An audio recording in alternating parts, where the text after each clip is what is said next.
কুরবানি এবং আকিকা আপনাদের খেয়াল রাখতে হবে যে ভিন্ন দুটি ইবাদত। কারণ কুরবানি এটা বছরের একটা নির্ধারিত সময়, জিলহজের 10 তারিখে, এবং তারপরে আরও 2 দিন বা 3 দিন, এই সময়গুলোতে আপনি কুরবানি করতে পারবেন। তাহলে এটা হজের মৌসুমে জিলহজ মাসে করতে হয় কুরবানি। কিন্তু আকিকা কিন্তু এরকম না, আকিকাটা যে কোনো মাসে হতে পারে।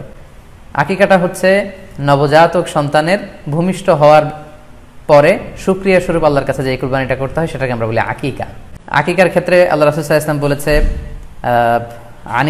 আনিল গুলামি শাতান ওয়া আনিল জারিয়াতি শাত, অর্থাৎ ছেলে হলে 2টি ছাগল দিয়ে আকিকা করো, এবং যদি মেয়ে হয় তাহলে 1টি ছাগল দিয়ে আকিকা করো।